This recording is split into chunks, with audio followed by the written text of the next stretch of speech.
Hello, everybody. My name is Lydia Andreevna Tarasova, and today we will speak about human immune deficiency virus and HIV-associated viruses. Let's start with human immune deficiency virus. Short information about history of HIV discovery. Human immunodeficiency virus is supposed to be derived from primate lentivirus. The infection was first registered in 1981, and its causative retroviral agent was primarily isolated by the end of 1983 by French virologist um, uh, Barry Sinoussi and Montagnier.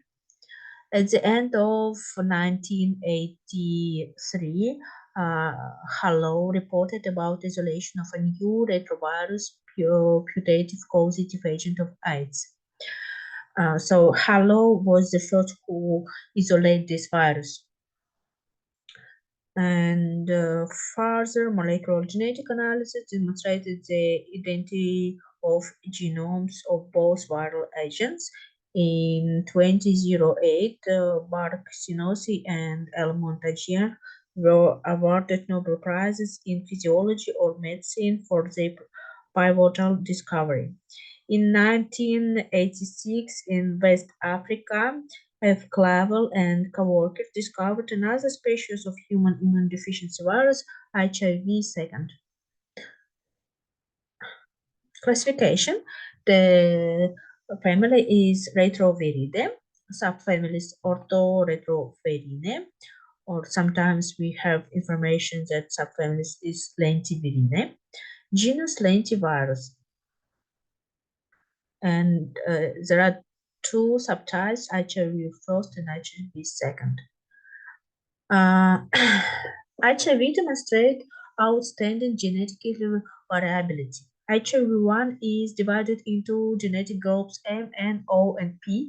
More than 90% of cases of HIV infection are caused by representatives of M main viral group.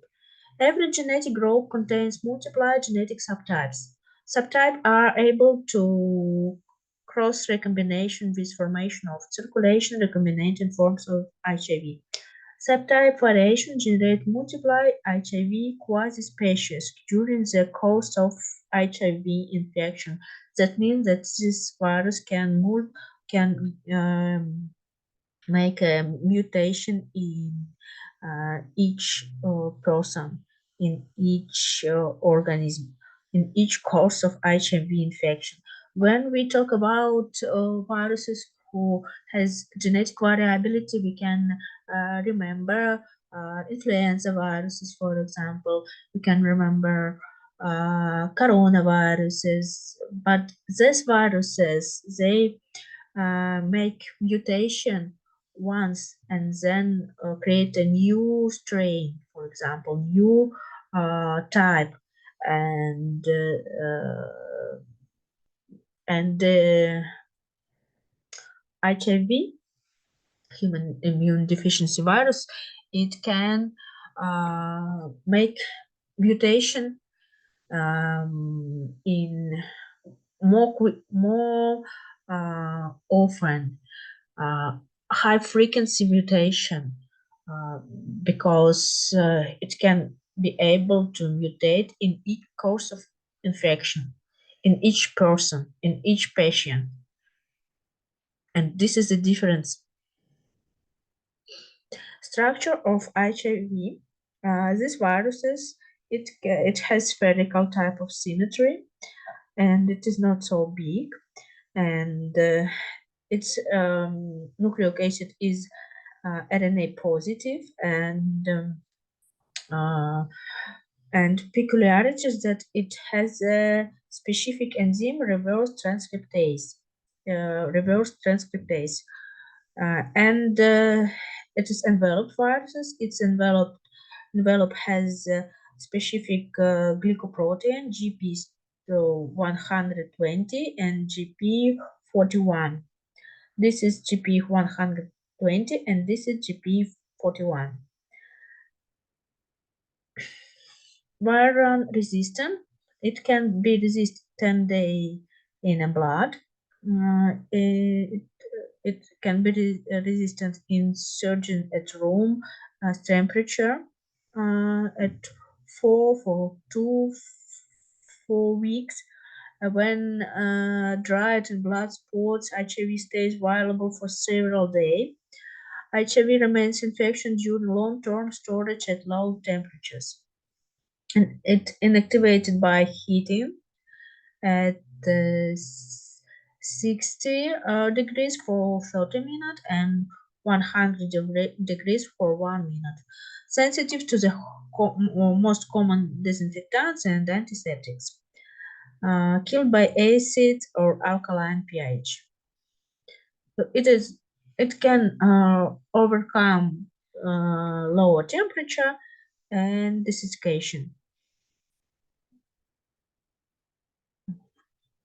Viral replication cycle.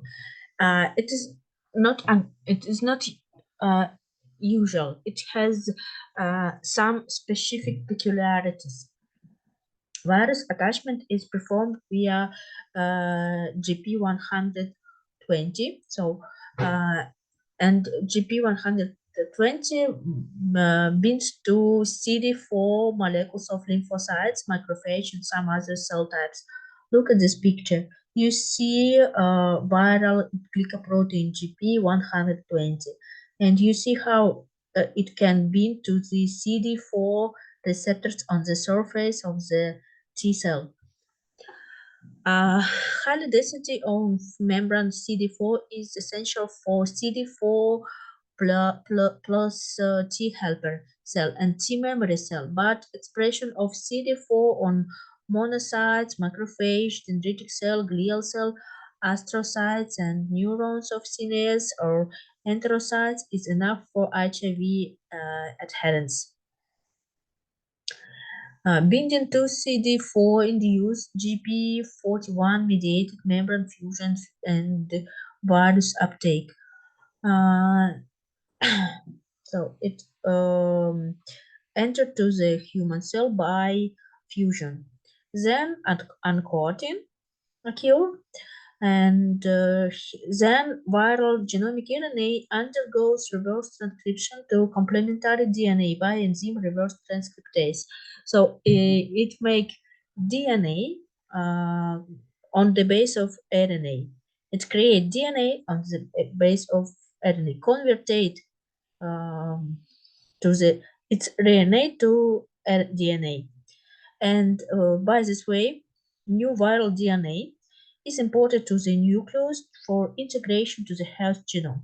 It is very important moment because usually RNA viruses they can't enter to the DNA. RNA viruses they can't cause integrative type of infection. This ability is only for DNA viruses because to DNA only DNA can integrate. But look at this slide. HIV it has specific um, it has specific enzyme reverse transcriptase, and by this enzyme it can make reverse transcription, so make the new converted its RNA to the DNA, and by this way it can make it integration. Okay.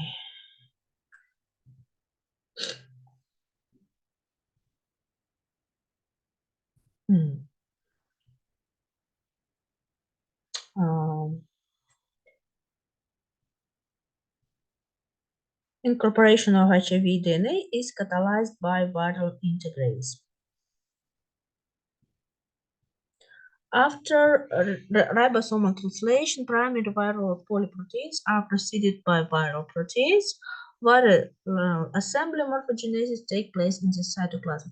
Okay, after integration, it can do translation DNA to RNA and start multiplication, start synthesis of the protein, start replication of RNA, and then make an assembly and releasing by body. Complete duration of HIV replication average to 2.5 days. HIV demonstrate higher genetic variability because of rapid viral proliferation and the error-prone mode of activity of HIV reverse transcriptase. Every nucleotide of HIV genome probably undergoes daily mutation.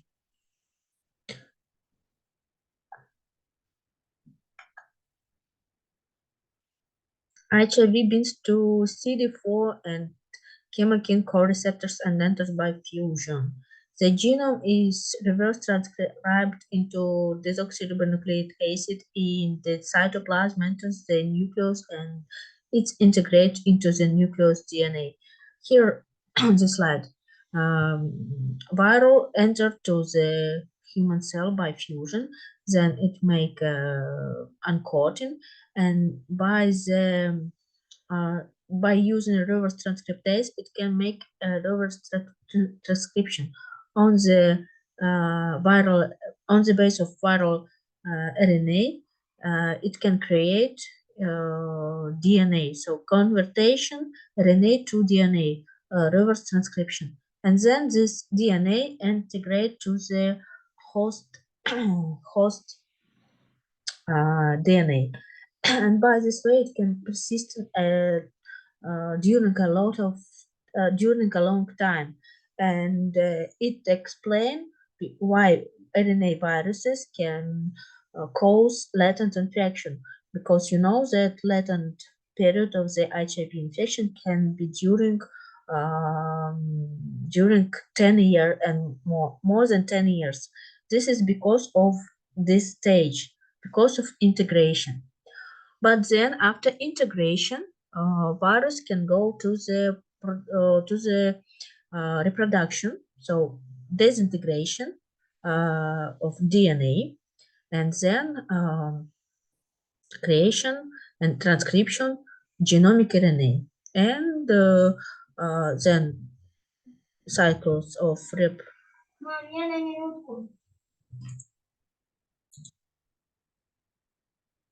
creation of genomic RNA and the biosynthesis of the proteins, then assembly and creation of new variants. Epidemiology. From its first case, HIV infection and AIDS has become a global epidemic affecting different populations and all geographic regions. Once infected, individuals remain infected lifelong. Within a decade, it left untreated. The vast majority of HIV-infected persons develop fatal opportunistic infection resulting from HIV-induced suppression of the immune system. The source of infection is HIV-infected person. Actually, in without manifestation, they are very contagious. The most common route of transmission is sexual transmission. Next follows parenteral transmission, artificial route that predominantly includes intravenous drug use. Occasionally, the infection is contracted after medical manipulation, predominantly blood transfusion. Mother to child or vertical transmission occur during pregnancy or childbirth and through breastfeeding with maternal milk. Transmission of HIV second in 10-20 times less frequently than HIV in the same condition of exposure to viruses. Okay. sexual contact, mother to child injection, and occupation exposure, blood transfusion. Pathogenesis. HIV infection affects CD4-bearing cell population. The main target of virus action is the subset of T helper lymphocytes which express CD4 phenotypic marker of the surface. After viral entry, reverse transcription of viral genomic RNA leads to complementary DNA synthesis and its further integration with the genome resulting in provirus state, integrative infection. Proviruses remain long time associated with affected cells, but under the number of external and internal stimuli, viral replication is activated. Viral propagation within T helpers cause cell death due to multiplied devastating effects of virus. Cytopathic effect on T cell with syncytium formation, direct and TNF mediated. Apoptosis of T cell, pyroptosis or inflammatory T cell death via activation of caspase 1, death of infected T cell under the attacks of cytotoxic T cell and natural killers, general inhibition of hemapoiesis. That means that after infection, virus go to the um, to the uh, atta- attachment of T helpers, and then it make integrative infection. And integrative infection, it explained the long time of uh, uh, absence of any manifestation. Without any symptoms, it can live in the organism for more than 10 years. But then it start to go to the productive infection, and CD4 cells um, die because of all of this action, uh, because of viral replication, because of apoptosis, because of action of the immune system.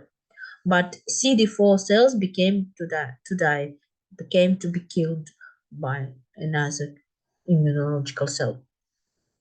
And if you remember, the helpers, they play the main role in adaptive immunity. T helpers, they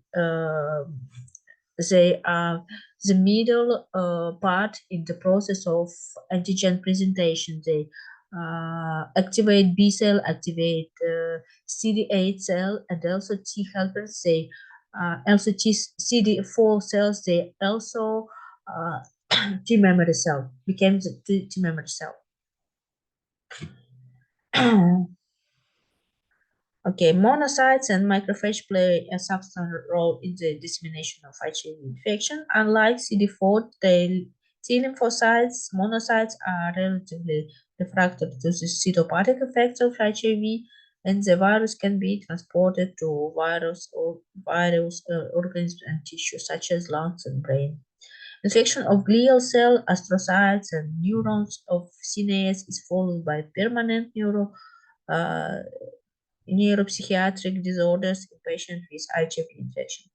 Progressive decline of T helpers leads to profound attrition of the immune system that affects basic function of cytotoxic T cell, natural killer cell, impairs secretion of cytokines. It's the final result, opportunistic infection in HIV infected person due to deep immune suppression caused by HIV.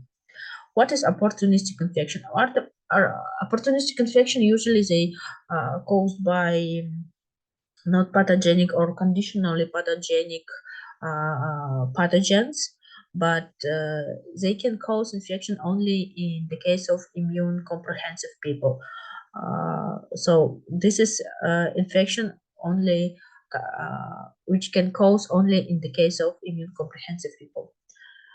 Stage of HIV infection include incubation period, acute infection, clinical latency, persistent generalized lymphadenopathy, AIDS development, death of patients result from AIDS associated diseases.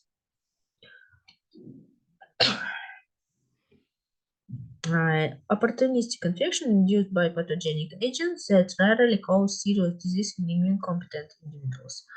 The most common opportunistic infection of AIDS patients are caused by bacterial pathogens, Mycobacterium tuberculosis, Mycobacterium avium, Listeria monocytogenes, Salmonella species, Streptococcus species, and others.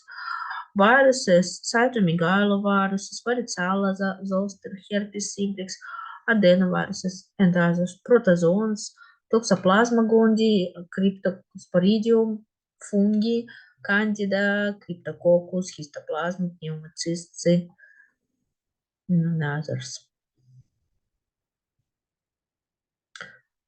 Okay, on this slide you can see the pathogenesis, so infection, then goes to mucose and goes to the lymphoid nodules, and acute HIV syndrome, large viremia. Then it goes to the integration in the CD4 cells, symptomatic steady level of HIV viremia, persistent lymphadenopathy, CD4 cell targeted, large viremia, and uh, immune deficiency, opportunistic infection.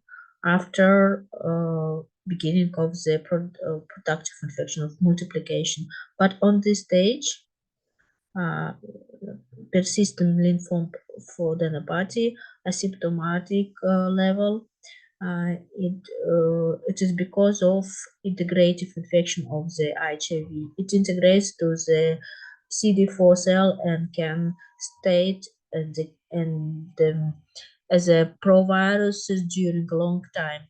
But then it goes to the multiplication, goes to the reproduction, and reproduction in T cells, and T cells became to die, and the level of T cells became to be lower, and we see the immune deficiency, severe immune deficiency, and joining of the opportunistic infection. And also you should know that it can go to the CNS because some glial cells, they also have a CD4 receptors, and that's why viral can integrate to the CNS and cause AIDS dementia. Laboratory diagnosis of HIV infection. Diagnosis of HIV infection is established only on the basis of highly specific and sensitive laboratory tests that detect specific antiviral antibodies or viral nucleic acid in clinical specimen, primarily patient's blood or serum. Serological testing is the most suitable in clinical practice to determine HIV infection. Antibodies to HIV are evaluated by ELISA. The first positive ELISA test of a serum sample must be confirmed by repeated testing. If the repeat ELISA is reactive, a confirmatory test is performed. The most widely used confirmation assay is the Western blot technique, in which antibodies to various HIV proteins of specific molecular weight should be simultaneously detected. Antibody to viral core protein P24 or enveloped glycoproteins GP41, GP120, GP160 are mostly commonly associated. Application assays such as the real-time reverse transcriptase PCR and hybridization tests are also commonly used to detect viral RNA in clinical specimens. So ELISA, if ELISA is positive, you should repeat it. ELISA, and after few ELISA positive results, Western blot technique, and also PCR to find RNA of the HIV. Method of assessment of immune status. CD4 T helper subset count is evaluated by flow cytometry or immune fluorescence with monoclonal anti-CD4 antibodies. And CD4 cell count shows directly correlation with AIDS progression, falling below 500 cells per milliliter. predisposed to development of opportunistic infection. They decline less than 20 cell for milliliters correspond to AIDS. So the uh, um, in the case of HIV, you should make not only microbiology uh, methods to find the virus, but also to estimate the stage of infection, estimate the AIDS. AIDS. Uh, and in this, so um, in this case, you should count the CD4 cell. And normal level is 100 or 1000. Mm, the level of the if the level is less than 500, it is predisposes of development of opportunistic infection, and to less than 200, it's AIDS. Okay. Principles of treatment.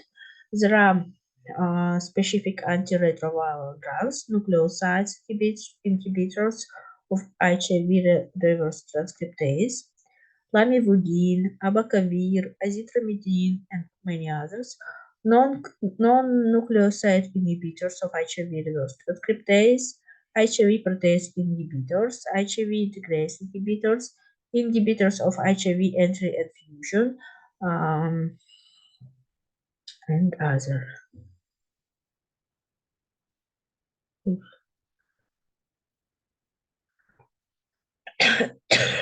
Specific prophylaxis of HIV infection is not created yet.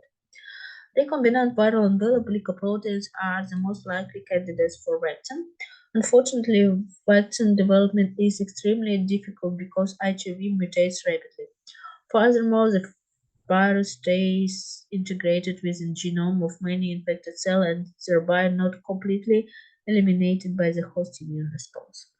That's why we don't have any specific prophylaxis against HIV infection yet. Next question is herpes viruses and herpes viral infection.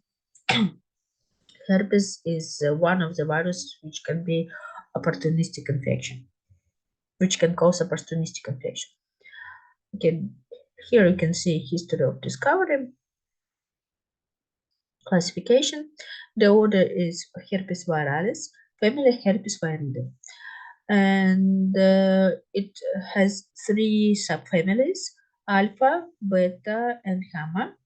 And alpha family consists of two genus simplex virus and genus varicella virus.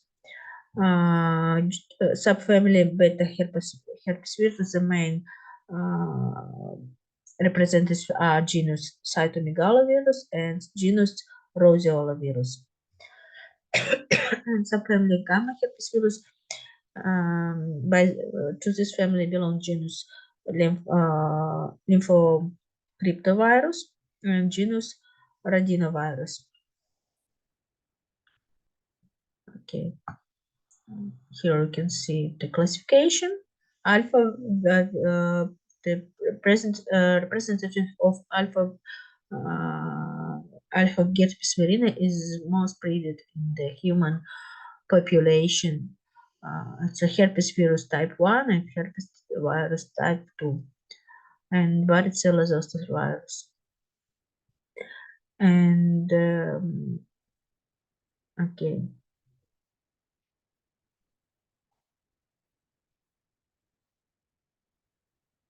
structure. They have double-stranded linear DNA, and herpes viruses are enveloped viruses. And the major viral is of spherical shape. Viral nucleocapsid exhibits isohedral symmetry. Viral envelope is derived from the nuclear membrane of the infected cell and carries viral glycoprotein spikes. Viral replication cycle. Virus binding to target cell largely occurs via interaction of envelope glycoprotein with membrane glucosaminoglycans. Viral entry is promoted by next binding of spike glycoproteins like GD to a number of specific high affinity membrane receptors. The virus enters the cell by fusion with the cell membrane. The capsid is transported to a nuclear pore. Then uncoating occurs and DNA becomes associated with the nucleus. This is a very important moment that DNA of the viruses uh, goes to the integrative infection.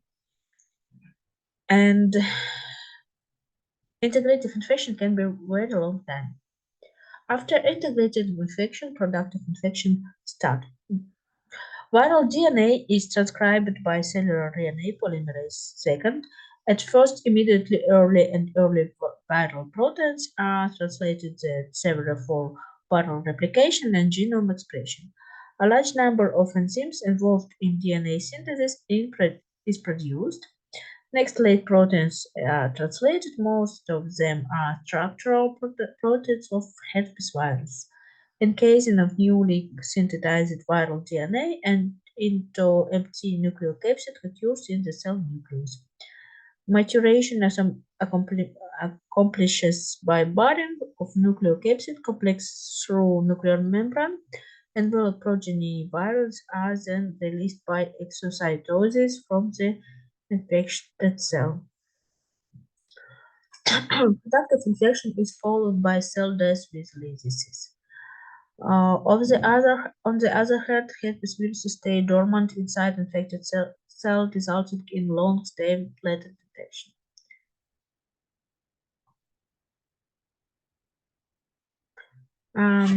Resistant of herpes viruses. The resistance of herpes viruses is low or moderate.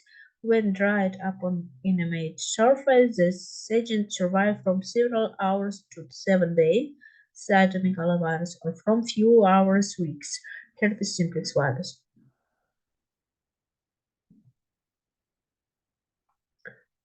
Okay, herpes simplex virus type 1 and second. There are two distinct herpes simplex viruses, type 1 and type 2. The viruses propagate rapidly, being highly cytolytic.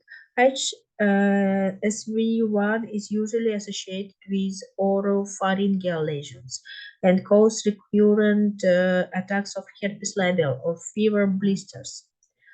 HCV second primarily infect in the genital mucosal tissue, resulting in genital herpes. HCVs are transmitted through the mucosal surface or skin lesions. Intact skin is not permeable for virus. HCV1 is spread by airborne aerosol route by the direct contact with the infected saliva. In most of cases, the infection locally affected the oropharynx. HCV second is usually transmitted by sexual intercourse like other kinds of sexually transmitted disease. And also it can cause neonatal herpes. And it occurs after intra or postnatal infection with either HCV1 or HCV second vertical transmission. Viral replication primarily occurs in the site of entry. Within infected cell, HCV inhibits the expression of HLA class molecules, thereby impairing presentation of viral H antigens and making difficult elimination of infected cell by immune system. Further, HCV invade local nerve endings. It's very important that human herpes virus can invade to the level to the can herpes simplex virus can invade the nerve endings and undergo retrograde axonal transfer to dorsal root ganglia, where after several replication latency is established. In the neuron ganglia, in the neural cells, HCV make an integrative infection. It can state during lifetime in the stage of proviruses to be integrated in the human host chromosome. Oropharyngeal HCV infection results in viral persistence in the trigeminal ganglia, whereas genital HCV second persists within infected sacral ganglia. Uh, all lifetime, it is kept in the neural cells, in the neurons, as a proviruses. And this is because it can cause persistence. Virus triggering stimuli like axonal injury, ultraviolet radiation, fever, stresses, and many other challenges induce viral replication. The mechanism of viral activation are not well educated yet. The viruses move along axons to their peripheral sites within the skin or mucous membranes where viral replication reoccurs.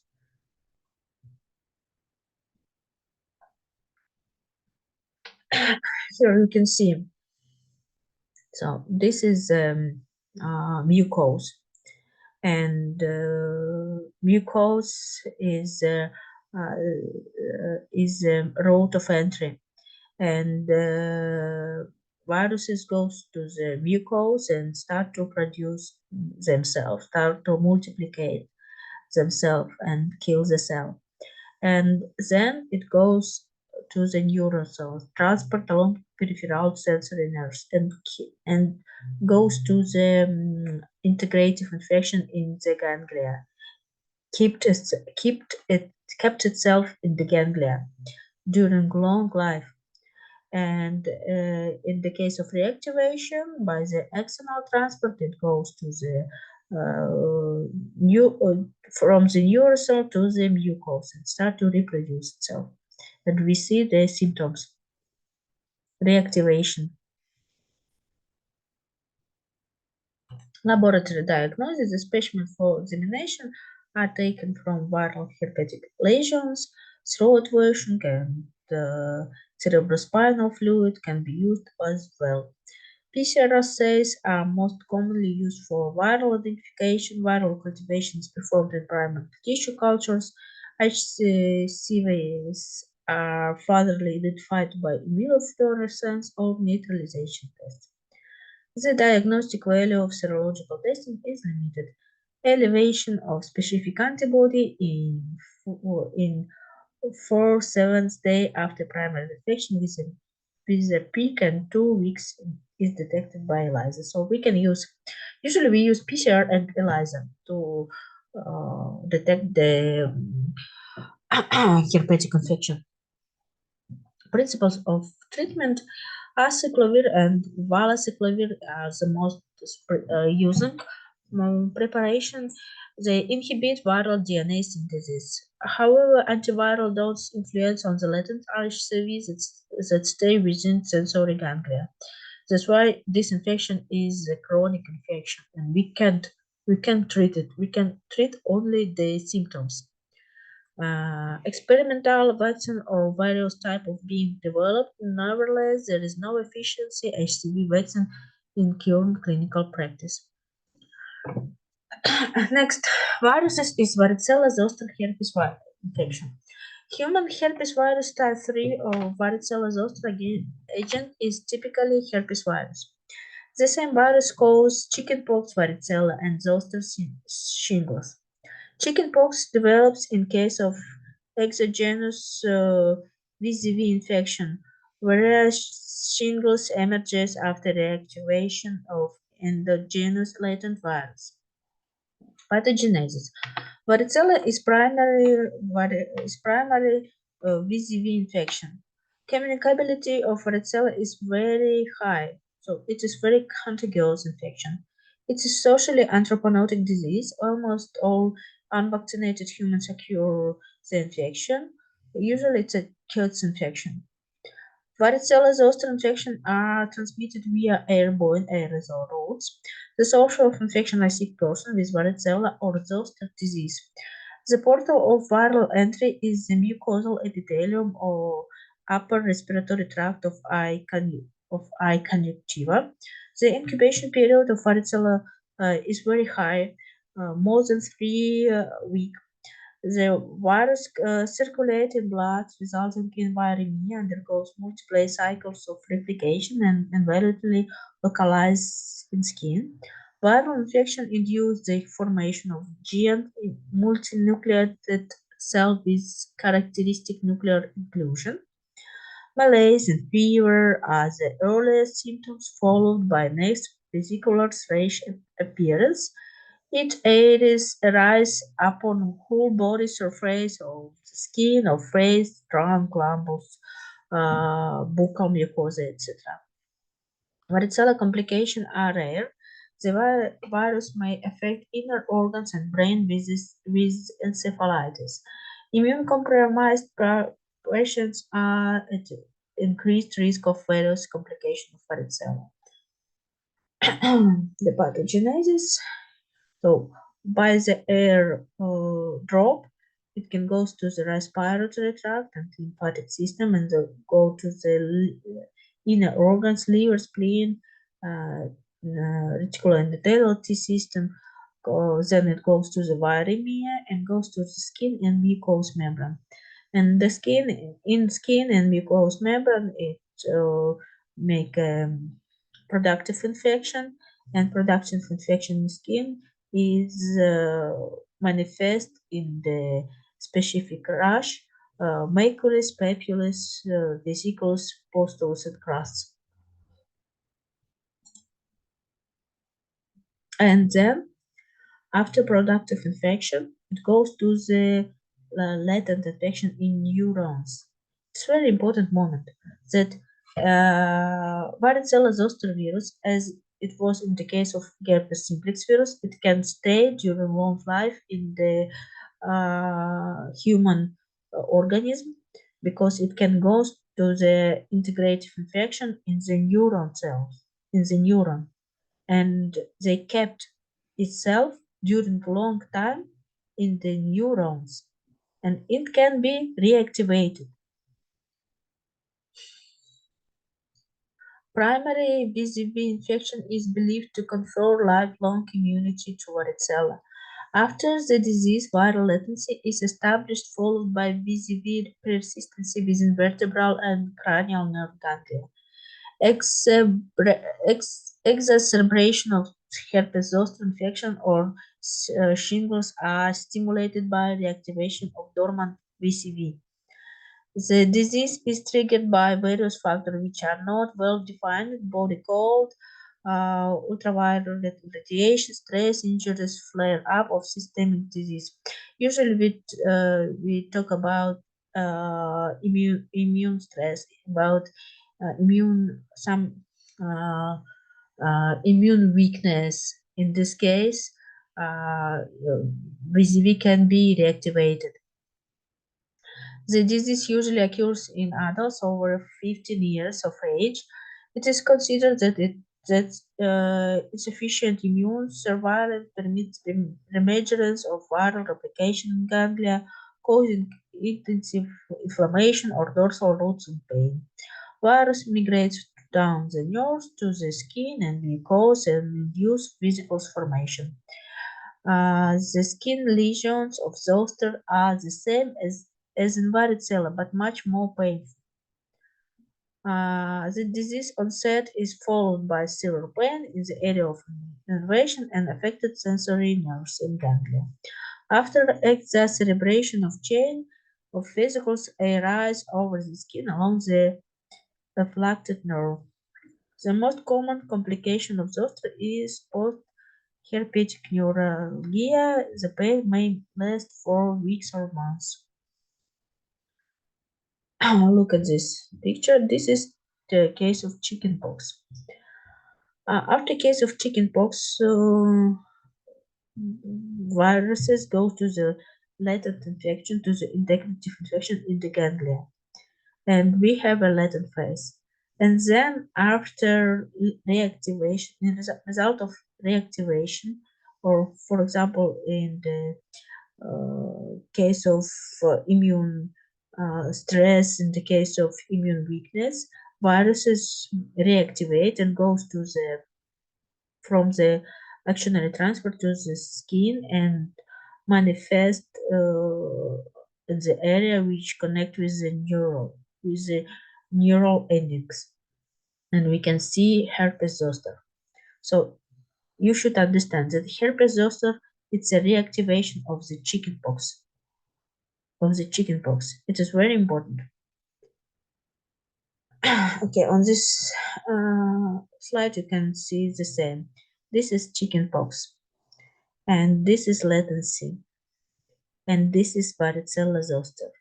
This is zoster. And a complication of the chickenpox is bacterial sepsis, pneumonia, encephalitis, hemorrhagic complication. And the complication of the zoster is meningoencephalitis, myelitis, cranial nerve pulses, vasculopathy, gastrointestinal ulcer, pancreatitis, hepatitis. Laboratory diagnosis. In most cases of the diagnosis of varicella and shingles is established on clinical grounds. Laboratory testing confirms the viral origin of diseases. Um, Microscopy of smears of scraping of swabs from the vesicles reveals multinucleated GN cells with nucleus occlusions. Varicella zoster specific antigen are determined by immunofluorescence method or by ELISA. Viral DNA can be detected in vesicles fluid, in extracts of crust, or in biopsy of materials by PCR. Serological examination detects elevation of specific antibody in the patient's serum mainly by ELISA test. Principle of treatment and prophylaxis. Varicella is usually a mild disease and requires no treatment, except complicated forms of infection in immune-compromised patients. Several antiviral agents are effective against VZV, including acyclovir, valacyclovir, famciclovir, and interferons. An efficient life-attenuated varicella vaccine is available now for special prophylaxis of the disease. And the next viruses from the family of herpes viruses is cytomegalovirus. Cytomegalovirus CMV, human herpes virus type 5, is also commonly spread in human population. Nowadays, CMV agent is global leading cause congenital infection, followed by childhood hearing loss and neurodevelopment delay with mental retardation. Cytomegalovirus inhibit a number of characteristic traits. Viruses are strictly adapted to human host. CMV contain the largest genome of human herpes viruses with marked genetic variability. High variety of clinical manifestation affecting various organ and tissue with special emphasis to CNS. General low pathogenicity, competent individuals, propagation within immune cell. Pathogenesis. CMV infection is largely a social health problem.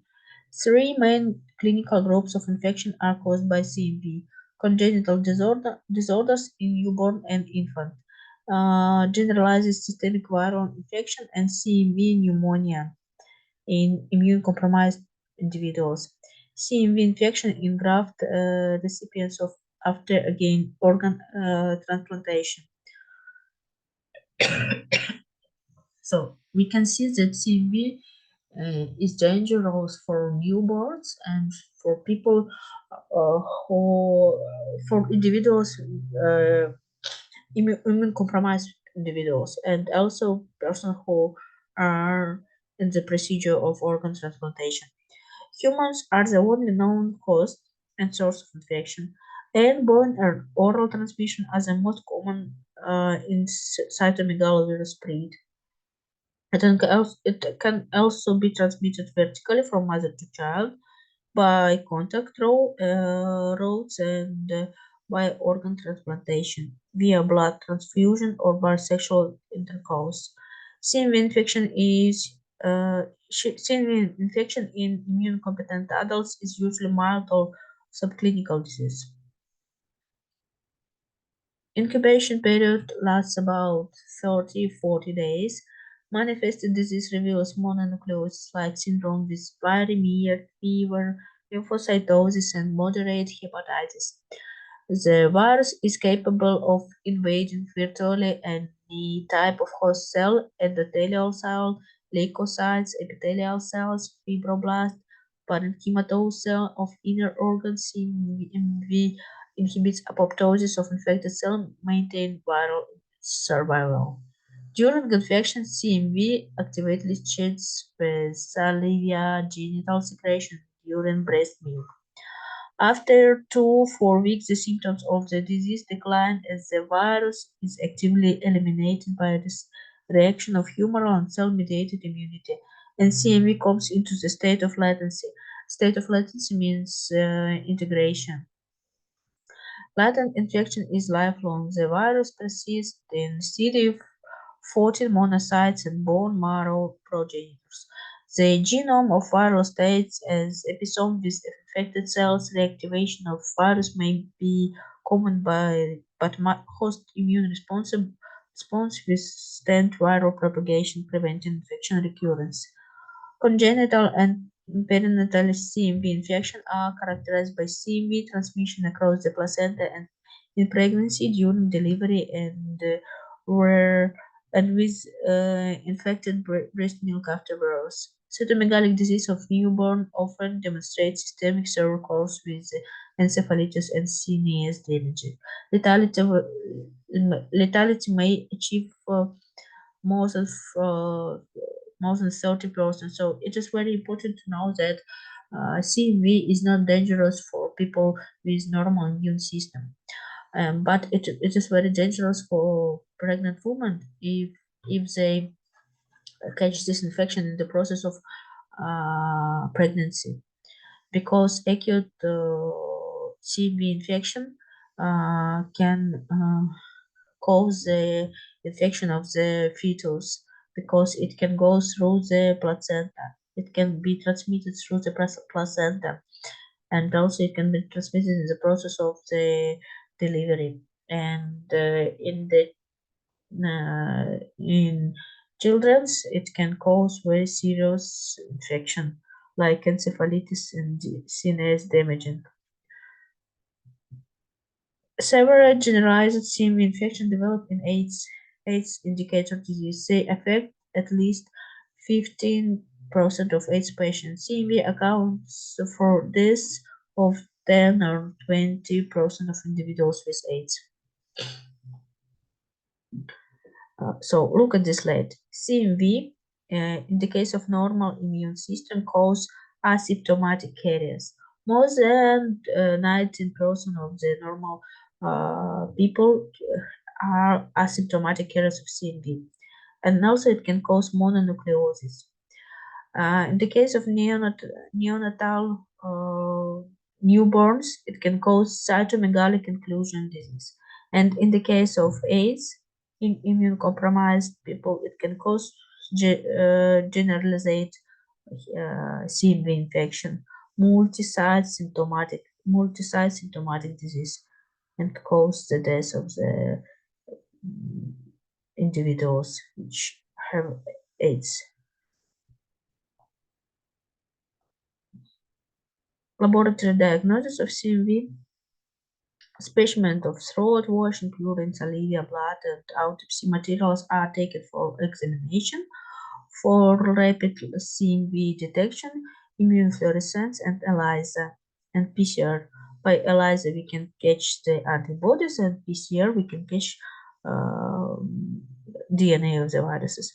Isolation of the virus can be performed on the embryonated cell, and by the microscopy we can see specific inclusion bodies, which known as the owl's eye.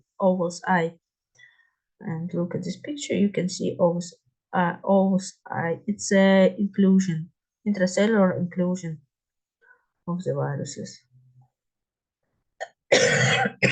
Principle of treatment and prophylaxis. Graxiclovir is used successfully for treating cytomegaloviral infection in immune-compromised patients. Donors' high-titer CV immune globulin can be administered for pregnant women with active CMV infection. Specific prophylaxis by vaccination is still not available now for prevention of cytomegalovirus infection. Okay, and this is all. Thank you for attention. If you have any question, please ask me in commentary or in the direct.